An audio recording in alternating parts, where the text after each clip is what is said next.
صدر علی وقار، معزز سامعین، آج مجھے جس موضوع پر اظہار خیال کرنا ہے وہ ہے یوم دفاع پاکستان۔ نابے والا زندہ قومیں اپنے تاریخی ایام کو یاد رکھتی ہیں۔ یوم دفاع پاکستان ہمیں افواج پاکستان کی شجاعت کی یاد دلاتا ہے۔ یہ دن عزم و ہمت کے فسانے سناتا ہے۔ یہی دن غیرت ایمانی کے آداب سکھاتا ہے۔ یہی دن پاکستان کی نصرت کا پرچم لہراتا ہے۔ یوم دفاع پاکستان اس حقیقت کا اعلان ہے کہ اے وطن، نام تیرا حق کی گواہی ٹھہرا، تیری عظمت کا علم دہر میں لہراتے ہیں، تیری بنیادوں میں ہے لاکھوں شہیدوں کا لہو، ہم تجھے گنج دو عالم سے گراں پاتے ہیں، ہم تجھے گنج دو عالم سے گراں پاتے ہیں۔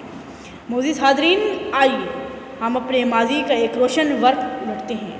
6 ستمبر 1965 کا سورج طلوع ہوا تو بھارت کی بزدل فوج افواج پاکستان پر حملہ کر چکی تھی۔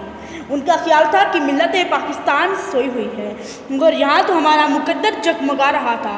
ہماری بہادر فوج دشمن کے سامنے سیسا پلائی دیوار بن گئی۔ دشمن کے پاس افواج اور اسلحہ کی کثرت تھی، مگر ہمارے پاس جذبہ ایمان تھا۔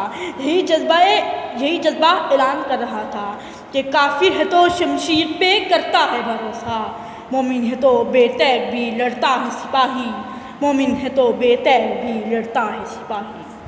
اور پھر جناب صدر، ہمارے بے تیغ عوام بھی جرأت ایمانی کا مظاہرہ کرتے ہوئے لا الہ الا اللہ محمد الرسول اللہ پڑھتے ہوئے دشمن کو بتاتا ہے کہ اس نے کس قوم کو للکارا ہے۔ افواج پاکستان کے شاسن مزدور، کسان، شاعر، مغنی، ادیب اور خطیب بھی شامل جہاد تھے۔ یہ دو قوموں کی نہیں بلکہ دو قومی نظریہ کی جنگ تھی۔ حق و باطل کا معرکہ تھا، کفر و اسلام کی پنجہ آزمائی تھی۔ اور پھر علی وقار زمانے نے دیکھا کہ حضرت علی، حضرت حسین کے وارث جرأت و دلیری کی داستانیں دہرانے لگے۔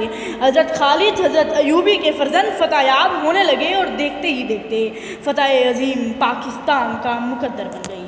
نابے والا، یوم دفاع پاکستان ہر سال طلوع ہوتا ہے، ہماری غیرت کو بیدار کرتا ہے، سوئے ہوئے مسلمان کو ہوشیار کرتا ہے، ہمیں احساس دلاتا ہے کہ اگر ایمان سلامت ہو تو ہم زمانے بھر سے ٹکرا سکتے ہیں، ہر دور میں باطل کے عزائم مٹی میں ملا سکتے ہیں، کیونکہ توحید کی ایمانت سینوں میں ہے ہمارے، آسان نہیں مٹانا نام و نشاں ہمارا، آسان نہیں مٹانا نام و نشاں ہمارا۔ صدر علی وقار، آج ہم ایٹمی قوت ہیں، ہماری رگوں میں کلمہ توحید کی ایمانت زندہ ہے۔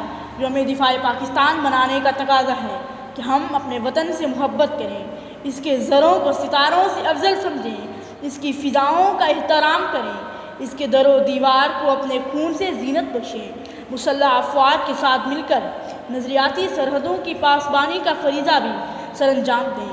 آئیں ہم ہر لحظہ اس حقیقت کو یاد رکھیں کہ اے راہ حق کی شہیدوں، وفا کی تصویروں، تمہیں وطن کی ہوائیں سلام کہتی ہیں، تمہیں وطن کی ہوائیں سلام کہتی ہیں۔